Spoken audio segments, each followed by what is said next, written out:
Hello, everyone. Welcome back to the Porter Says podcast with your host and only host, Heath, of course, as usual. This is the 20th episode of the Porter Says podcast, so I want to thank you for tuning in to this one.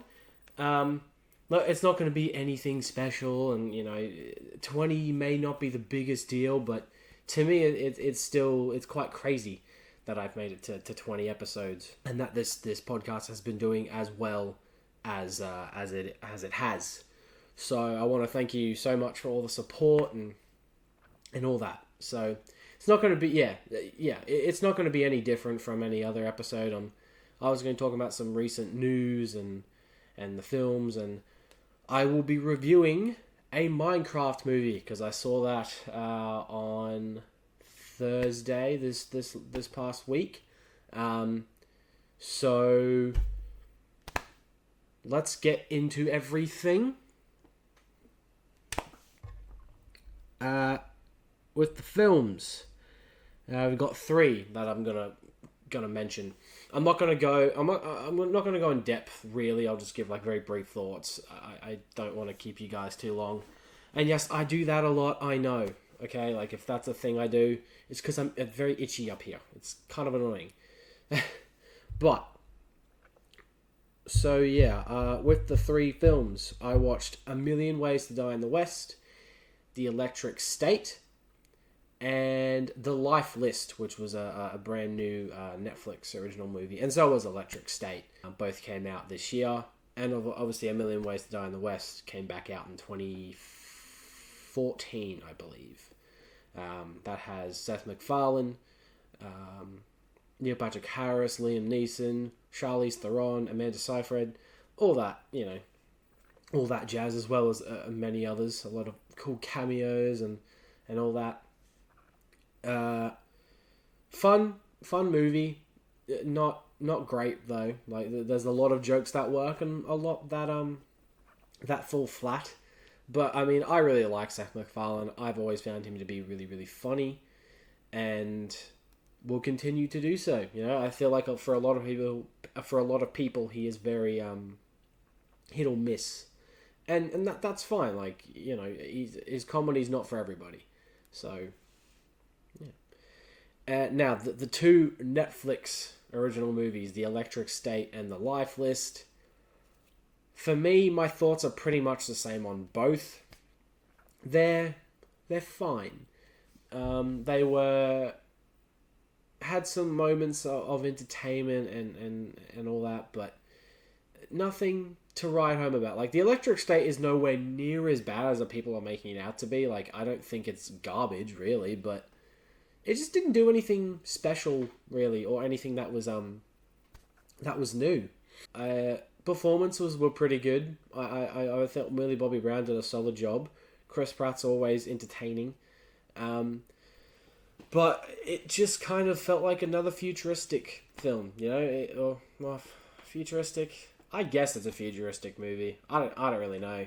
But with all these robots, and has a big battle at the end and all that. So overall it's a fine movie. And The Life List, I don't know, that movie that stars Sophia Carson.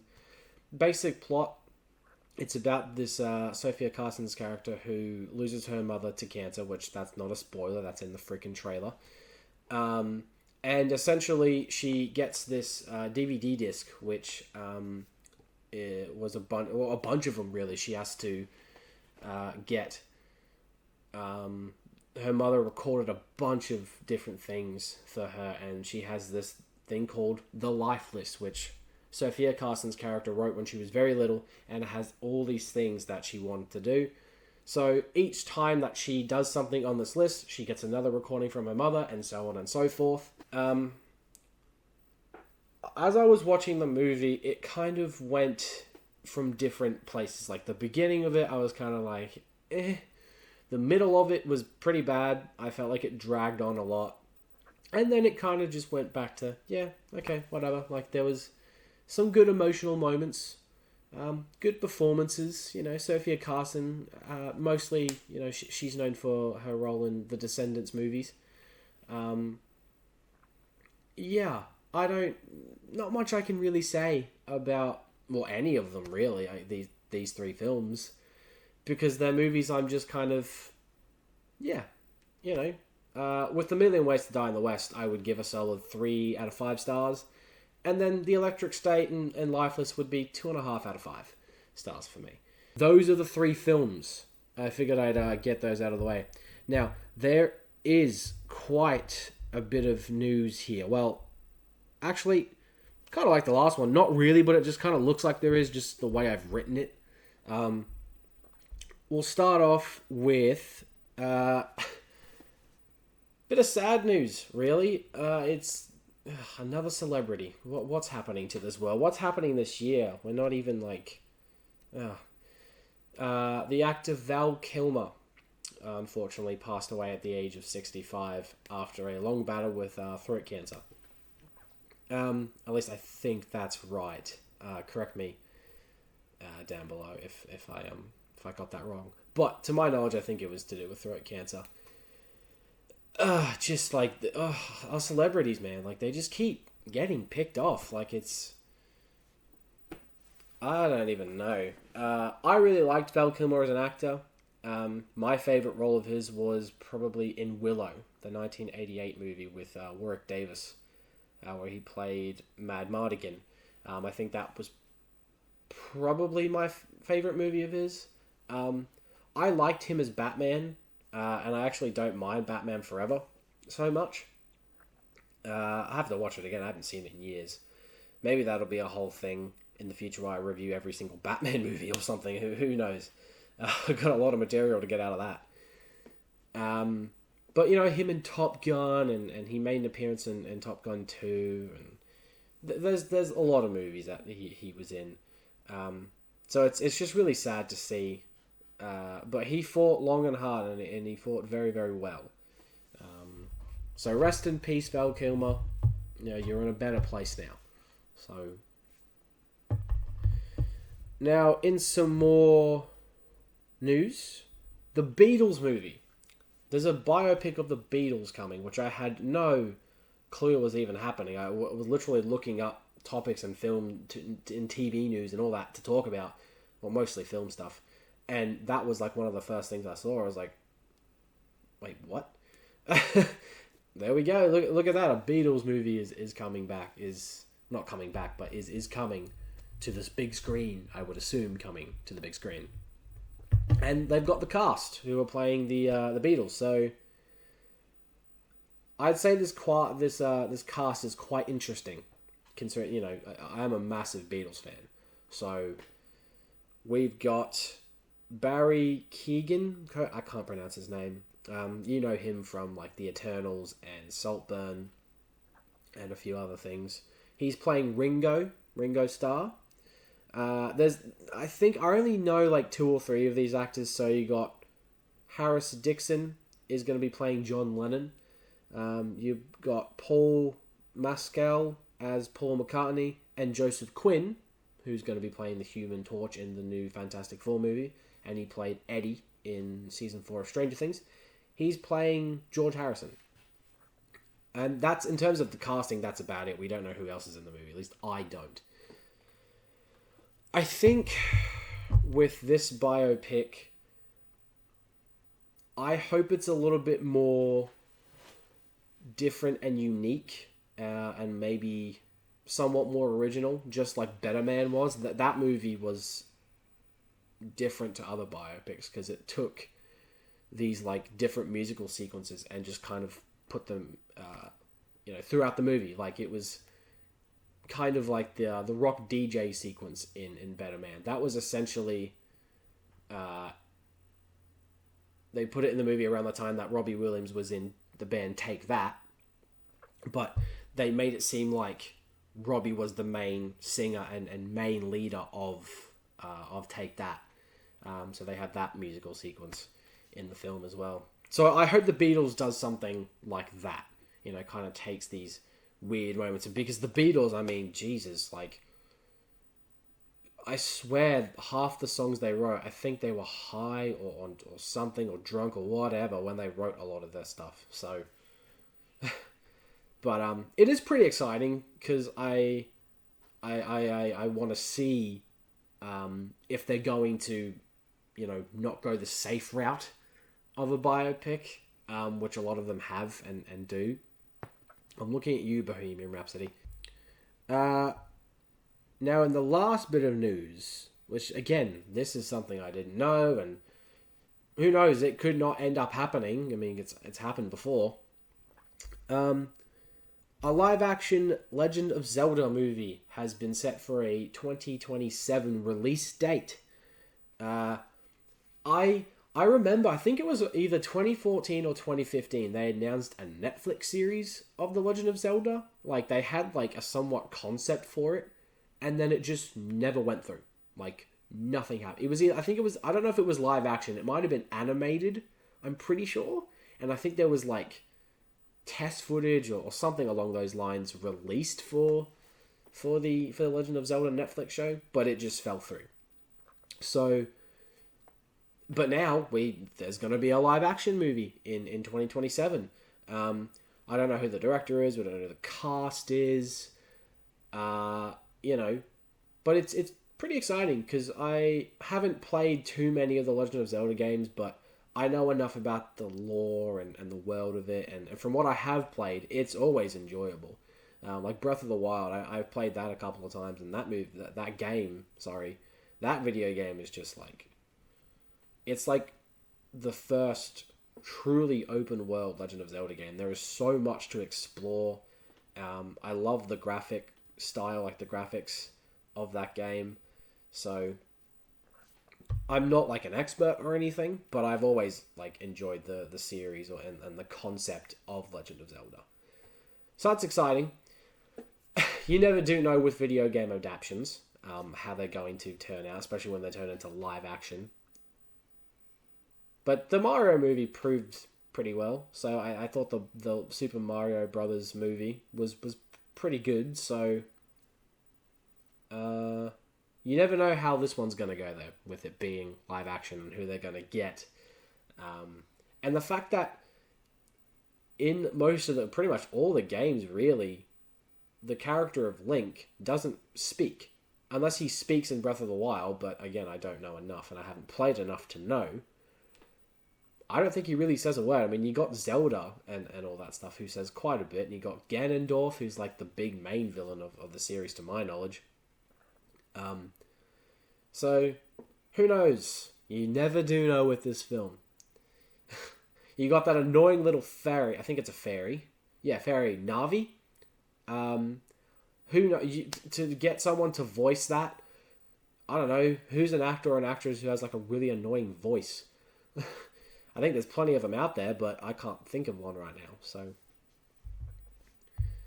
that's cool. Legend of Zelda movie. Alright. Now, last bit. This might be a little bit shorter than most. But now it's time to review a Minecraft movie.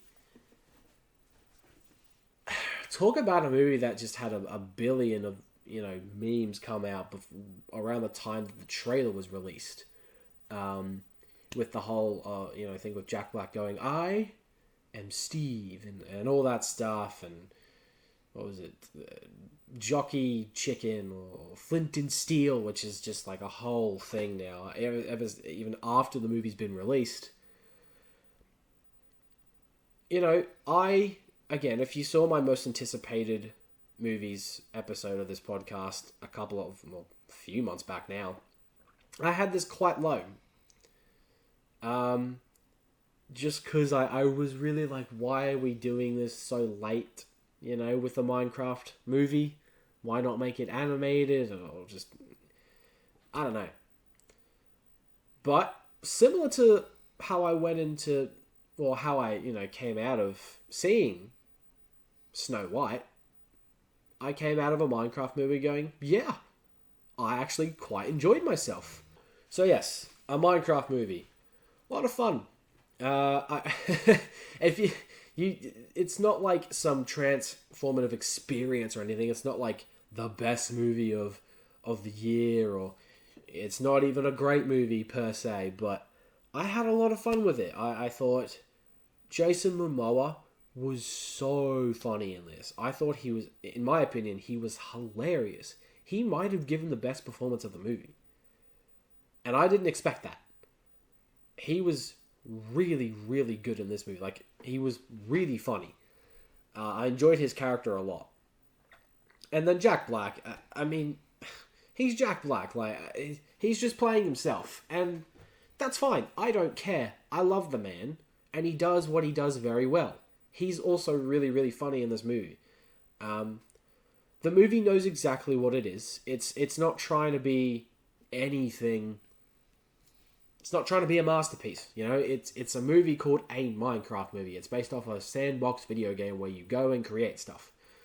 And there's a lot of good references. There's a lot of like stuff from the game that's, you know, recreated, and to see it in live action is pretty cool. I don't mind the visual style of it. Like, you can tell it's like the biggest green screen ever. And the villains of the films aren't, you know, the pigs or pigmen, I think they call them. I don't know. I don't remember a whole lot about the Minecraft lore, and they probably butcher some of it in here because it is a live action adaptation. That tends to happen, especially when it comes to video games or video game movies. But yeah, the villains weren't anything amazing, but they served their purpose. Although it was weird that they had this like little subplot going on where this villager from the Minecraft world goes through the portal into the human world and ends up going on a date with Jennifer Coolidge, who's like the vice principal of the school that our main kid goes to. Anytime it cut back to them, it was entertaining but not necessary. But I was always just kind of thinking, like, okay, eventually you're gonna have to like have something from the Minecraft world go into the human world. You had Dennis the Wolf. I think it's Dennis. Hold on, I think I wrote down. Yeah, Dennis the Wolf is adorable. I love that little wolf. He's great. One of the best parts of the movie. If I had to pick the three best parts of the movie, it would be Jason Momoa, Jack Black, and Dennis the Wolf. Yeah, there's not much else to say. I thought the climax of the movie was pretty fun. And I liked the fact that it didn't really set up for a sequel that much. Like, I think this movie might do well in the box office because of how much of a meme it became, potentially. But I really don't know. Honestly, it could... Who knows? But yeah, a Minecraft movie, I don't know why they called it that. Like, seriously. You could have called it The Minecraft Movie or whatever. Not a Minecraft movie. Yeah, it knows exactly what it is. It's a fun movie that kids can go and see, especially if they love Minecraft. And they'll have a good time. You know, young teenagers as well, they'll have a good time. Adults, I don't know. I don't know about parents who, if they're going to get anything out of this. If they like Jack Black, they might be able to. Because, you know, he's obviously been around for a good while. So, yeah, and as, you know, an adult myself, I got entertainment out of it. You know, I thought it was directed pretty well. It wasn't anything amazing, but it was solid for this film. Yeah, those are my thoughts on a Minecraft movie. I'd give it a solid 3.5 out of 5 stars, which I did not expect. I was kind of toying between 3 and 3.5. You know, it's not the best movie of the year, but it's not the worst movie of the year. It's just a fun, silly movie that, as I said, kids and young teenagers will go and see and have a blast. Alrighty, cool. that's going to conclude it for this 20th episode of the Porter Says podcast.